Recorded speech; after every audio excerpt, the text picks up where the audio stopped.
This video demonstrates the principles of composition in VR and how using them can enhance the player experience in level design. This level is created using the editor for Half-Life Alyx, which is a VR first-person shooter developed and published by Valve in 2020. The composition principles demonstrated include balance, focus, motion, repetition, proportion, contrast and unity.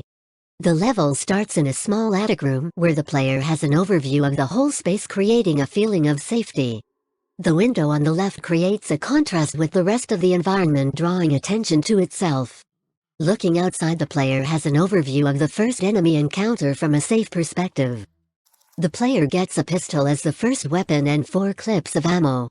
The amount of ammo given at the start was increased during playtesting to balance the difficulty. The level is divided into 2 main parts of combat with a break between the two. The first half has a total of 3 enemies and lets the player get used to the mechanics. Once leaving the room, the player is greeted by a scenic overview of the street. Lines of motion are used to direct the player's eye towards the end of the street. Repetition of street lamps and windows helps create a focal point at the end of the street, drawing the player to it. Having the player overlook the area they need to get to from a higher viewpoint adds verticality to the level and emphasizes the focal point. The player faces the first enemy positioned under the light, making them especially easy to see and stand out from the rest of the environment.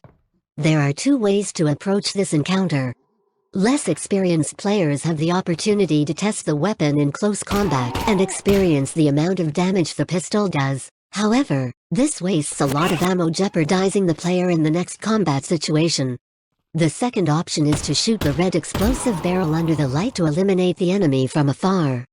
Having 2 options helps balance the pace of the level according to player skill, letting more experienced players pass through it faster while also giving beginners time to get used to fighting enemies.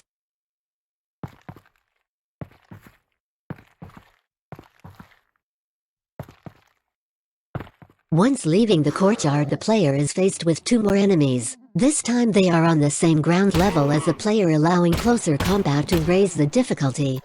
The 2 zombies are clearly visible in a contrasting alley and reasonably far away, giving the player time to take them out. The small alley with no other escape route is meant to make the player feel confined and threatened.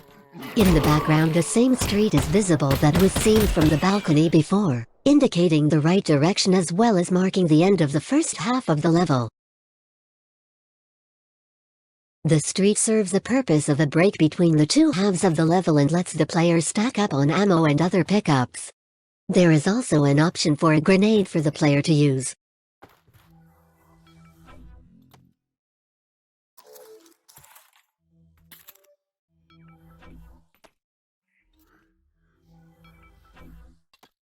A break in the pattern is created by making one of the street lamps flicker in the location where the player needs to head towards. The dead bodies, as well as blood and webs on the walls, indicate approaching danger before the player enters the second half of the level. The doorway to the warehouse is contrasting against the bright and open street where the player felt safe.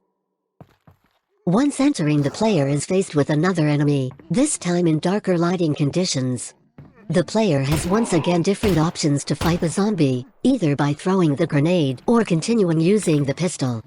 The environment in this half of the level greatly changes, using environmental assets and dramatic lighting to create a chaotic and dangerous look. The only exit from the warehouse is through the boarded doorway, where the player needs to manually remove the wooden boards. The light coming from the doorway creates contrast and draws the player to it. Once again, leading lines are created using wires, lamps, and surfaces to direct the player towards the doors at the end of the room. The player is rewarded for exploration, gaining a grenade from the floor.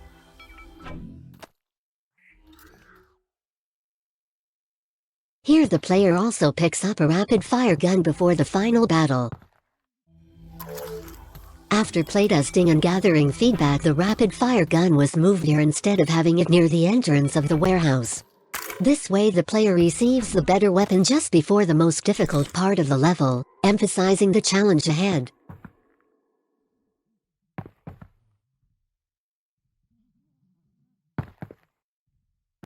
Once opening the doors to the research lab, the attention is immediately drawn to the enemy in front. When advancing forward, a gate exposing another enemy is on the left. Through the gates, the player also gets an overview of the area and is informed of more enemies. The red lights in the area indicate danger, and metallic materials and assets are used to create a feeling of unease. For less experienced players, more ammo can be found. By now the players should have learned that ammo can often be gained from dead soldiers around a level. Originally there were 7 enemies in this area, however the number was reduced to 4 after the area turned out to be too difficult during play testing.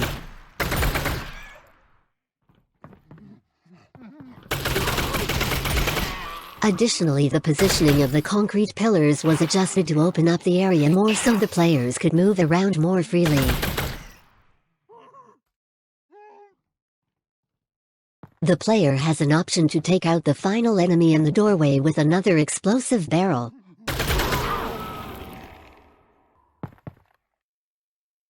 There are 2 entrances to this area, giving the player different path options. The exit sign above the door and a green light indicate that the player has finished in the area and can leave through the door, ending the level.